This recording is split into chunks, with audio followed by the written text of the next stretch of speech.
سب سے قریبی رشتہ تو ماں اور باپ ہے، اور یہ سن لیجئے، ماں اور باپ یہ تو ایسا عظیم رشتہ ہے، جس نے اس کو توڑ لیا اس نے ہمیشہ کے لیے جہنم کو خرید لیا۔ جس نے ماں ہے، ماں تم جانتے ہو ماں کیا ہے؟ نہیں، تم نہیں جانتے واللہ کہ ماں کا مقام کیا ہے۔ اس روئے زمین پر اگر کوئی سب سے زیادہ اللہ اور اللہ کے نبی صلی اللہ علیہ وسلم کے بعد تجھ پر کوئی حق رکھنے والی ہستی ہے تو وہ ماں ہے، صرف ماں، تیری بیوی نہیں،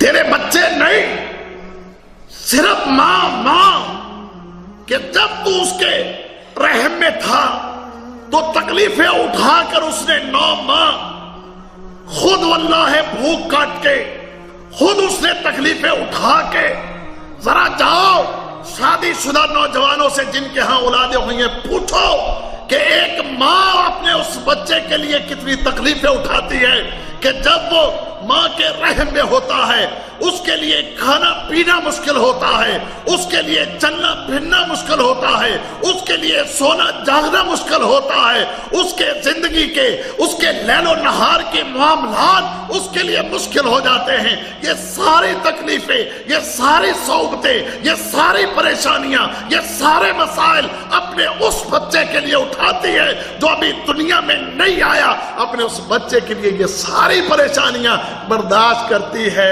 کبھی راتوں کو اٹھ کے بیٹھتی ہے، کبھی لیٹتی ہے، اور تکلیف ہو تو کبھی اٹھ کے چل دیتی ہے، اور کبھی تکلیف ہو تو کوئی دوائی کھا لیتی ہے، اور اللہ کی قسم اکیلی راتوں کو اٹھ کر تکلیفیں برداشت کرتی ہے۔ خاوند کا اس کو احساس ہوتا ہے، صبح سے لے کر شام تک اس نے ملازمت نوکری کی ہے، یہ بھی تھکا مارا آیا ہے، اس کو بھی نہیں اٹھاتی، اس کو بھی تکلیف نہیں دیتی، خود ساری رات جاگ کے تکلیف کو برداشت کر لے گی اپنے اس بچے کے لیے کہ جو بھی ماں کے رحم میں ہے۔ لیکن یہی بچہ جب دنیا میں آئے تو دنیا میں آنے کے بعد اس ماں کو نہ پہچانے تو رب کا غضب اس پر کتنا ہے آپ تصور نہیں کر سکتے، آپ سوچ نہیں سکتے کہ اللہ رب العزت اس پر کتنا غضبناک ہوتا ہے۔ وہ بدبخت ہے، وہ ظالم ہے، وہ جاہل ہے جو اپنی ماں سے دور ہے۔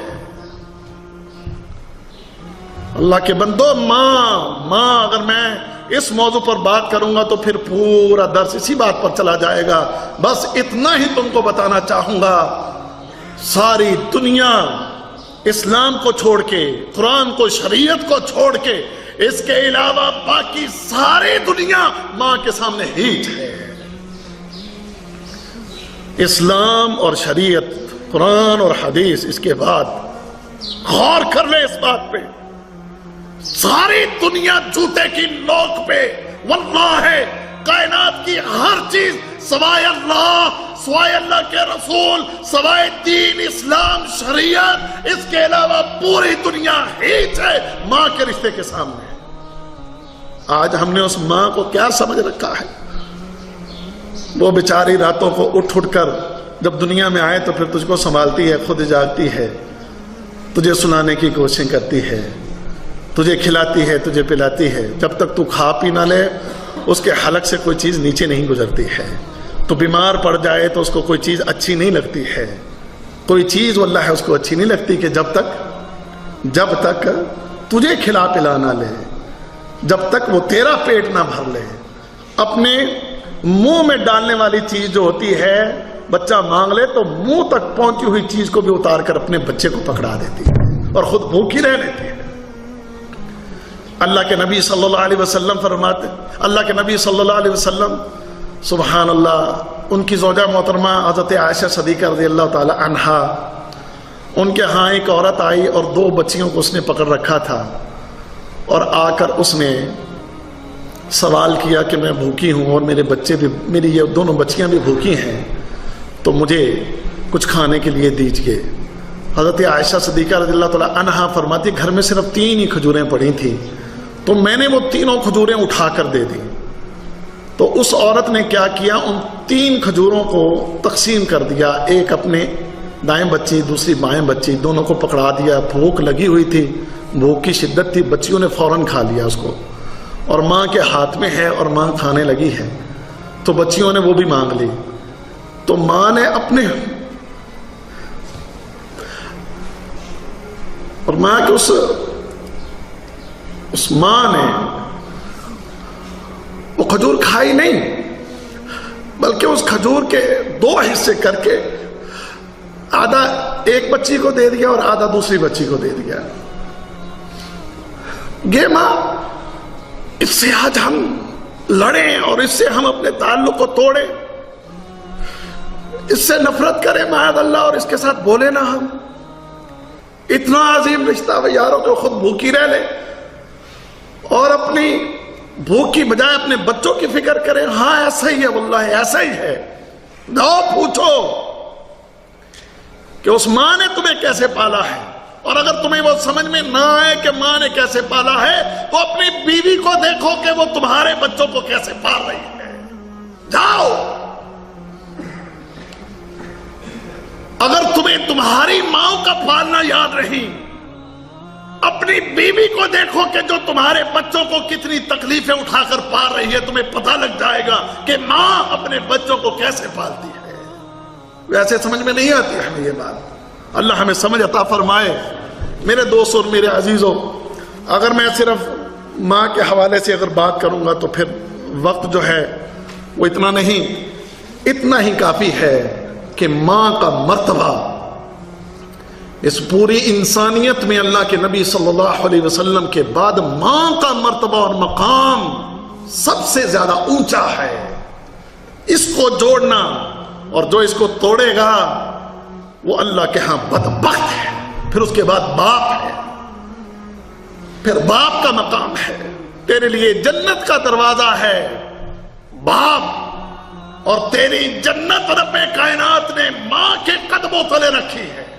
ماں کے قدموں تلے. کیوں جنت سے دور جا رہے ہو اللہ کے بندو؟ تم سمجھتے ہو کہ ماں سے لڑ کے، ماں سے جھگڑ کے، ماں سے بول چال بند کر کے، ماں سے اپنی جناب اس طریقے سے جو رویے آج ہمارے ہوتے ہیں یہ رویے اختیار کر کے تم جنت میں چلے جاؤ گے؟ جاؤ. واللہ تمہاری داڑیاں ہو، تمہاری نمازیں ہو، تمہارے روزے ہو، تمہارے حج ہو، تمہاری عبادات ہو، ان ساری چیزوں کی موجودگی کے باوجود اگر تیرا ماں سے تعلق ٹھیک نہیں ہے تو یہ ساری چیزیں تجھے جنت کے اندر لے جانے کے لیے کافی نہیں ہے جب تک تم ماں کو راضی نہیں کر لیتا.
سب سے قریبی رشتہ تو ماں اور باپ ہے. اور یہ سن لیجئے، ماں اور باپ یہ تو ایسا عظیم رشتہ ہے جس نے اس کو توڑ لیا اس نے ہمیشہ کے لیے جہنم کو خرید لیا. جس نے ماں ہے ماں. تم جانتے ہو ماں کیا ہے؟ نہیں، تم نہیں جانتے واللہ کہ ماں کا مقام کیا ہے. اس روئے زمین پر اگر کوئی سب سے زیادہ اللہ اور اللہ کے نبی صلی اللہ علیہ وسلم کے بعد تجھ پر کوئی حق رکھنے والی ہستی ہے تو وہ ماں ہے. صرف ماں، تیری بیوی نہیں، تیرے بچے نہیں، صرف ماں کہ جب تو اس کے رحم میں تھا تو تکلیفیں اٹھا کر اس نے 9 ماہ خود واللہ بھوک کاٹ کے خود اس نے تکلیفیں اٹھا کے ذرا جاؤ شادی شدہ نوجوانوں سے جن کے ہاں اولادیں ہوئی ہیں پوچھو کہ ایک ماں اپنے اس بچے کے لیے کتنی تکلیفیں اٹھاتی ہے کہ جب وہ ماں کے رحم میں ہوتا ہے اس کے لیے کھانا پینا مشکل ہوتا ہے، اس کے لیے چلنا پھرنا مشکل ہوتا ہے، اس کے لیے سونا جاگنا مشکل ہوتا ہے، اس کے زندگی کے اس کے لیل و نہار کے معاملات اس کے لیے مشکل ہو جاتے ہیں۔ عطا فرمائے میرے دوست اور میرے عزیزوں، اگر میں صرف ماں کے حوالے سے اگر بات کروں گا تو پھر وقت جو ہے وہ اتنا نہیں، اتنا ہی کافی ہے کہ ماں کا مرتبہ اس پوری انسانیت میں اللہ کے نبی صلی اللہ علیہ وسلم کے بعد ماں کا مرتبہ اور مقام سب سے زیادہ اونچا ہے۔ اس کو جوڑنا اور جو اس کو توڑے گا وہ اللہ کے ہاں بدبخت ہے۔ پھر اس کے بعد باپ ہے، پھر باپ کا مقام ہے، تیرے لیے جنت کا دروازہ ہے باپ، اور تیری جنت رب کائنات نے ماں کے قدموں تلے رکھی ہے، ماں کے قدموں تلے۔ کیوں جنت سے دور جا رہے ہو اللہ کے بندو؟ تم سمجھتے ہو کہ ماں سے لڑ کے، ماں سے جھگڑ کے، ماں سے بول چال بند کر کے، ماں سے اپنی جناب اس طریقے سے جو رویے آج ہمارے ہوتے ہیں یہ رویے اختیار کر کے تم جنت میں چلے جاؤ گے؟ جاؤ واللہ تمہاری داڑیاں ہو، تمہاری نمازیں ہو، تمہارے روزے ہو، تمہارے حج ہو، تمہاری عبادات ہو، ان ساری چیزوں کی موجودگی کے باوجود اگر تیرا ماں سے تعلق ٹھیک نہیں ہے تو یہ ساری چیزیں تجھے جنت کے اندر لے جانے کے لیے کافی نہیں ہے جب تک تم ماں کو راضی نہیں کر لیتا۔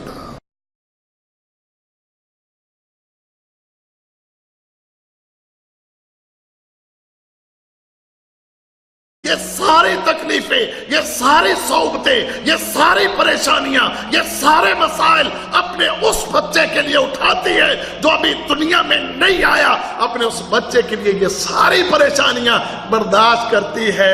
کبھی راتوں کو اٹھ کے بیٹھتی ہے، کبھی لیٹتی ہے، اور تکلیف ہو تو کبھی اٹھ کے چل دیتی ہے، اور کبھی تکلیف ہو تو کوئی دوائی کھا لیتی ہے، اور اللہ کی قسم اکیلی راتوں کو اٹھ اٹھ کر تکلیفیں برداشت کرتی ہے۔ خاوند کا اس کو احساس ہوتا ہے صبح سے لے کر شام تک اس نے ملازمت نوکری کی ہے، یہ بھی تھکا مارا آیا ہے، اس کو بھی نہیں اٹھاتی، اس کو بھی تکلیف نہیں دیتی، خود ساری رات جاگ کے تکلیف کو برداشت کر لے گی اپنے اس بچے کے لیے کہ جو بھی ماں کے رحم میں ہے۔ لیکن یہی بچہ جب دنیا میں آئے تو دنیا میں آنے کے بعد اس ماں کو نہ پہچانے تو رب کا غضب اس پر کتنا ہے آپ تصور نہیں کر سکتے، آپ سوچ نہیں سکتے کہ اللہ رب العزت اس پر کتنا غضبناک ہوتا ہے۔ وہ بدبخت ہے، وہ ظالم ہے، وہ جاہل ہے جو اپنی ماں سے دور ہے۔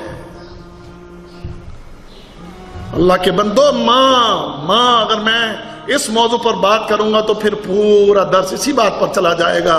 بس اتنا ہی تم کو بتانا چاہوں گا، ساری دنیا اسلام کو چھوڑ کے، قرآن کو، شریعت کو چھوڑ کے، اس کے علاوہ باقی ساری دنیا ماں کے سامنے ہیٹ ہے۔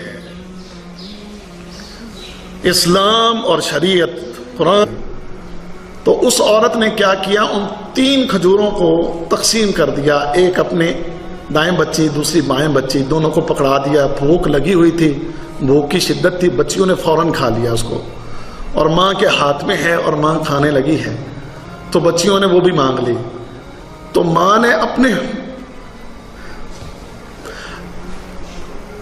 اور ماں کے اس ماں نے وہ کھجور کھائی نہیں، بلکہ اس کھجور کے 2 حصے کر کے آدھا ایک بچی کو دے دیا اور آدھا دوسری بچی کو دے دیا۔ یہ ماں، اس سے آج ہم لڑیں اور اس سے ہم اپنے تعلق کو توڑیں، اس سے نفرت کریں معاذ اللہ، اور اس کے ساتھ بولے نہ ہم۔ اتنا عظیم رشتہ وہ یاروں کو خود بھوکی رہ لے اور اپنی بھوک کی بجائے اپنے بچوں کی فکر کریں۔ ہاں ایسا ہی ہے، واللہ ایسا ہی ہے۔ جاؤ پوچھو کہ اس ماں نے تمہیں کیسے پالا ہے، اور اگر تمہیں وہ سمجھ میں نہ آئے کہ ماں نے کیسے پالا ہے تو اپنی بیوی کو دیکھو کہ وہ تمہارے بچوں کو کیسے پال رہی ہے. جاؤ. اگر تمہیں تمہاری ماں کا پالنا یاد نہیں، اپنی بیوی کو دیکھو کہ جو تمہارے بچوں کو کتنی تکلیفیں اٹھا کر پال رہی ہے، تمہیں پتہ لگ جائے گا کہ ماں اپنے بچوں کو کیسے پالتی ہے. ویسے سمجھ میں نہیں آتی ہمیں یہ بات. اللہ ہمیں سمجھ اور حدیث اس کے بعد غور کر لے اس بات پہ. ساری دنیا جوتے کی نوک پہ، واللہ ہے کائنات کی ہر چیز سوائے اللہ، سوائے اللہ کے رسول، سوائے دین اسلام شریعت، اس کے علاوہ پوری دنیا ہیچ ہے ماں کے رشتے کے سامنے. آج ہم نے اس ماں کو کیا سمجھ رکھا ہے؟ وہ بیچاری راتوں کو اٹھ کر جب دنیا میں آئے تو پھر تجھ کو سنبھالتی ہے، خود جاگتی ہے، تجھے سلانے کی کوشش کرتی ہے، تجھے کھلاتی ہے، تجھے پلاتی ہے. جب تک تو کھا پی نہ لے اس کے حلق سے کوئی چیز نیچے نہیں گزرتی ہے. تو بیمار پڑ جائے تو اس کو کوئی چیز اچھی نہیں لگتی ہے. کوئی چیز واللہ اس کو اچھی نہیں لگتی کہ جب تک تجھے کھلا پلا نہ لے، جب تک وہ تیرا پیٹ نہ بھر لے. اپنے منہ میں ڈالنے والی چیز جو ہوتی ہے، بچہ مانگ لے تو منہ تک پہنچی ہوئی چیز کو بھی اتار کر اپنے بچے کو پکڑا دیتی ہے اور خود بھوکی رہ لیتی ہے. اللہ کے نبی صلی اللہ علیہ وسلم فرماتے، اللہ کے نبی صلی اللہ علیہ وسلم سبحان اللہ، ان کی زوجہ محترمہ حضرت عائشہ صدیقہ رضی اللہ تعالی عنہا، ان کے ہاں ایک عورت آئی اور 2 بچیوں کو اس نے پکڑ رکھا تھا اور آ کر اس نے سوال کیا کہ میں بھوکی ہوں اور میرے بچے بھی، میری یہ 2 بچیاں بھی بھوکی ہیں، تو مجھے کچھ کھانے کے لیے دیجیے. حضرت عائشہ صدیقہ رضی اللہ تعالی عنہا فرماتی گھر میں صرف 3 ہی کھجوریں پڑی تھیں تو میں نے وہ 3 کھجوریں اٹھا کر دے دی.